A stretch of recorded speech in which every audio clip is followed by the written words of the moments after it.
Hello students of BCom first year business and management में आज हमारा टॉपिक है इफ़ेक्ट ऑफ ब्लैक मनी और पैरेलल इकोनॉमी, यानी काले धन या समानांतर अर्थव्यवस्था के प्रभाव। ऐसे सुनिए, बांचू समिति ने काले धन को अर्थव्यवस्था में लगे घुन का नाम दिया है, जिस पर यदि प्रतिबंध न लगाया गया हो तो यह अर्थव्यवस्था को विनाश की ओर ले जाएगा। प्रोफेसर गुरनार्ड मिडल ने अपनी पुस्तक धारा के विरुद्ध में लिखा है कि काले धन की समानांतर अर्थव्यवस्था पनपती जा रही है। यह समस्त आयोजन को विकृत और राजनीतिक जीवन को विषाक्त कर देती है, क्योंकि राजनीतिक पार्टियों, जिन पार्टियों में कांग्रेस के भी पीछे नहीं हैं तथा यदाकदा विभिन्न राजनीतिकों को आसानी से उपलब्ध और छिपे साधनों में हिस्सा बांटने के लिए राजी कर लिया जाता है। मैं समझता हूँ कि भारत में सुखद और सुस्थिर विकास के लिए भ्रष्टाचार और नर्म राज्य के अन्य सब परिणामों के विरुद्ध कृत संकल्प और निरंतर संघर्ष अनिवार्य और निर्णायक है। संक्षेप में काले धन के अर्थव्यवस्था पर निम्न के दुष्प्रभाव पड़ते हैं। Number first, effect on fiscal policy. राजकोषीय प्रणाली पर प्रभाव। कर की चोरी का सबसे बड़ा दुष्प्रभाव यह होता है कि सरकार करों से प्राप्त होने वाली आय के एक बड़े भाग में से वंचित हो जाती है। फलतः अधिक आगम प्राप्त करने के लिए सरकार मनमानी कर लगाती है और कर की दरों में वृद्धि करती है। इससे एक ओर कर प्रणाली जटिल बनती है और दूसरी ओर इससे कर वंचन को प्रोत्साहन मिलता है। यही नहीं, कर आगम के इस वंचन से कुछ दीर्घकालीन परिणाम भी होते हैं, जैसे इससे कर प्रणाली की लोच शक्ति कम हो जाती है। Number 2, bad effects on allocation of resources.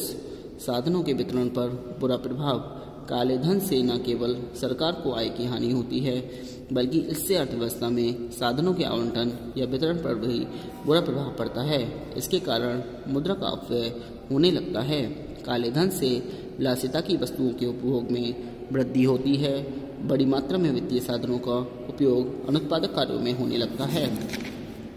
Number 3 आता है effect on distribution of income.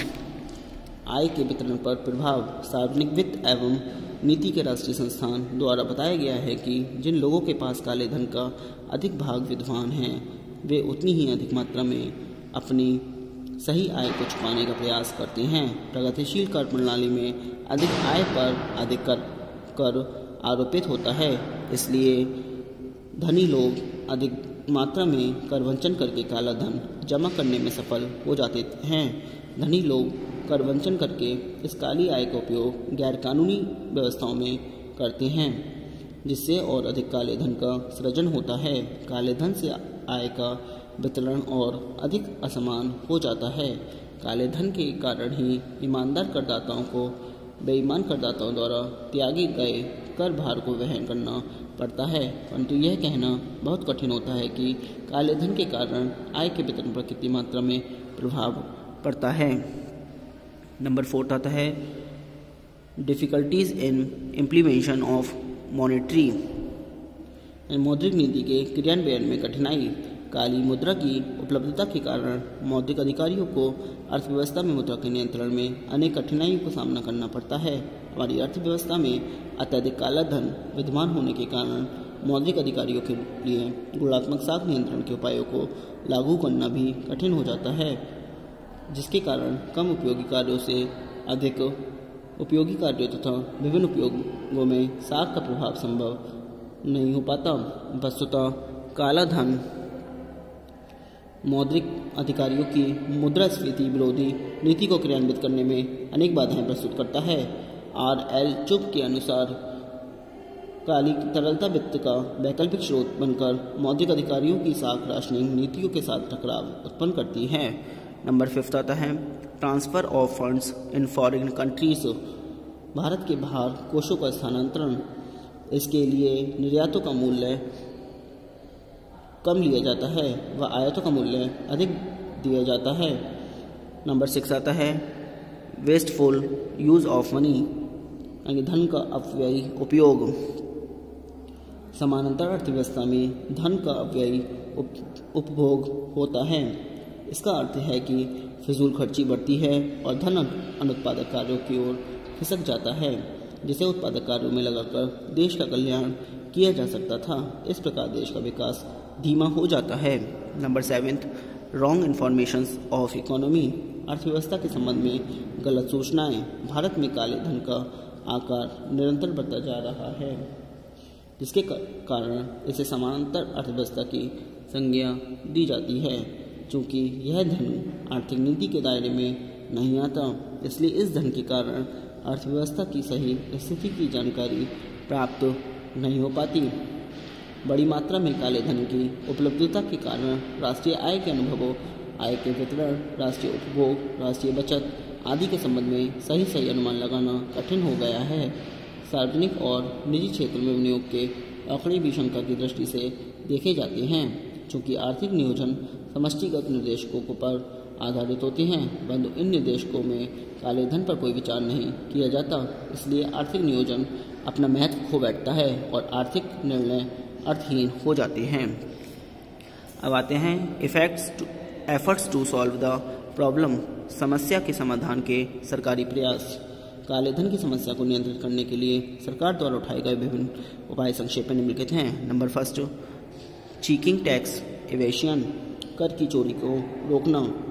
स्वतंत्रता के पश्चात भारत सरकार ने समय समय पर विभिन्न समितियों और आयोगों की नियुक्तियां की ताकि कर की चोरी को रोका जा सके और कर प्रणाली में सुधार किया जा सके। इस संबंध में कुछ समितियां अग्रलिखित हैं।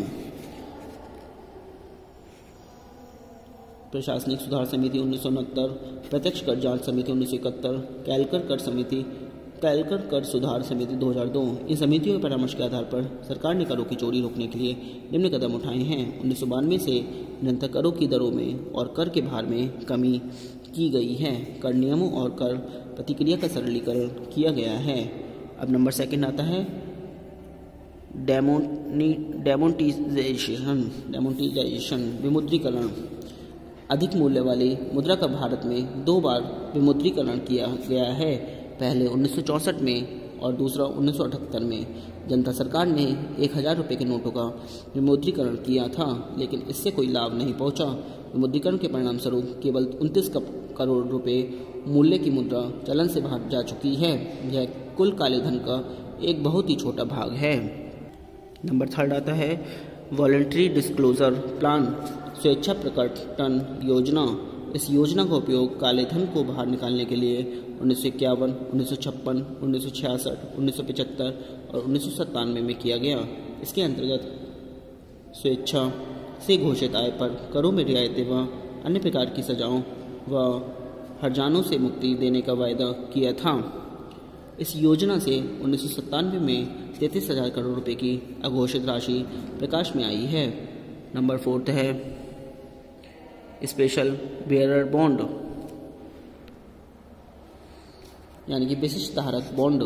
सरकार द्वारा तीसरा पहर 12 जनवरी 1981 को किया गया, जिसमें कि यह व्यवस्था की थी कि बॉन्डों में 10,000 रुपये जमा कराने पर 10 वर्ष बाद 12,000 रुपये देने का वायदा किया था। फरवरी व मार्च 1981 के महीनों में अर्थात 1980 से 81 के वित्तीय वर्ष में इस स्कीम से 200 करोड़ रुपये तथा 1981 से 82 के लिए 800 करोड़ रुपये प्राप्त करने के लक्ष्य रखे गए। नंबर 5 आता है छापे रेड्स, सर्चेस एटसेट्रा, छापे, तलाशियां आदि। काली मुद्रा को बाहर निकालने के लिए कर अधिकारी समय समय पर उन लोगों के घरों पर छापे मारते रहते हैं जिनके पास काला धन होने की आशंका रहती है। छापे के बाद बरामद किए गए काले धन का जोरदार प्रचार किया है। जनवरी 1982 के संशोधित 20 सूत्रीय कार्यक्रम के 19वें सूत्र में तस्करों, संग्रहकर्ताओं व कर की चोरी करने वालों के खिलाफ सख्ती बनाने का उल्लेख किया था, लेकिन इन उपायों से आशानुकूल सफलता अर्जित नहीं हो सकी है।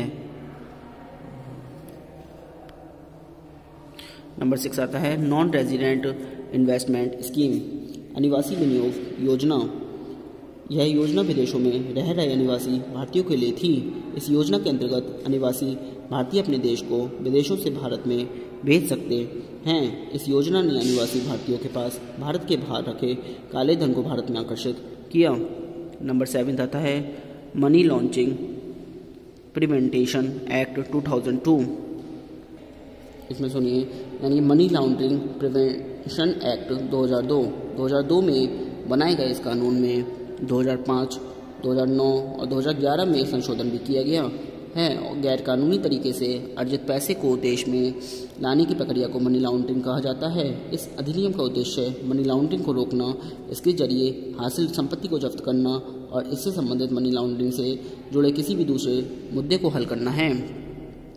इसके जरिए गैर कानूनी तरीके से अर्जित पैसे को देश में लाने और उसके जरिए संपत्ति जमा करने जैसी गतिविधियों पर अंकुश लगाने का प्रयास किया गया। मनी लॉन्ड्रिंग निरोधक संशोधन विधेयक 2011 में ऐसी व्यवस्था की गई है, जैसे लोकसभा द्वारा 2012 में पारित कर दिया गया, जिससे इनके प्रावधानों को अंतर्राष्ट्रीय मानकों के अनुरूप बनाने के अलावा काले धन के दुरुपयोग कर रोक लगाई जा सके। जी नंबर 8 आता है control on money launching. Money laundering पर नियंत्रण करने के लिए सामूहिक निवेश योजनाओं में नकद लेन देन पर सेबी की रोक। भारतीय प्रतिभूतियों और विनिमय बोर्ड ने 9 जनवरी 2014 को सामूहिक निवेश योजना फंड्स में समस्त विदेश निवेश नकदों के बजाय बैंकिंग माध्यमों से करना अनिवार्य बना दिया। नंबर 9 आता है टैक्स इंफॉर्मेशन एक्सचेंज एग्रीमेंट्स, कर सूचना आदान प्रदान समझौते। इस समझौते के अंतर्गत भारत सरकार को स्विस बैंक से भारतीयों की जमाओं के बारे में सूचना प्राप्त कर सकती है। नंबर 10 आता है deposit in national housing bank. राष्ट्रीय आवास बैंक में जमा काले धन को निकलवाने के लिए राष्ट्रीय आवास बैंक जमा योजना शुरू की गई। इसके अंतर्गत लोगों को अपना काला धन जमा करवाने के लिए कहा गया। नंबर 11 आता है 5 पॉइंट्स स्ट्रैटेजी, 5 सूत्रीय रणनीति। देश में व्याप्त काले धन एवं विदेशों में जमा अवैध धन के खतरों से निपटने के लिए सरकार ने 5 सूत्रीय रणनीति बनाई है, जिसका खुलासा केंद्रीय वित्त मंत्री प्रणब मुखर्जी ने 25 जनवरी को संवाददाता सम्मेलन में दिल्ली में किया। जो 5 सूत्रीय रणनीति 2011 में निम्न प्रकार हैं। सूचनाओं की लेन देन के लिए होंगे अंतर्राष्ट्रीय करार। केंद्रीय प्रत्यक्ष कर बोर्ड को और मजबूत किया जाएगा। मंत्रिमंडलीय कमेटी गठित की जाएगी। देश और विदेश में काला धन पर जल्द शुरू होगा ध्यान। रोकथाम के लिए जल्द लाया जाएगा कठोर कानून। नंबर 12 आता है लोकपाल एक्ट। लोकपाल अधिनियम देश के लोक प्रशासन में भ्रष्टाचार के स्तर और व्यापक क्षेत्र को दृष्टिगत रखते हुए लोकपाल की नियुक्ति का स्वागत योग्य कदम है। नंबर 13 आता है अदर मेजर्स, अन्य उपाय। भारत द्वारा काले धन की मात्रा को रोकने के लिए 1986 में इंदिरा विकास पत्र निकाला गया है, जिसमें कि पैसा लगाने पर पैसा कर मुक्त हो जाता है। आज के लिए इतना ही। Thank you very much.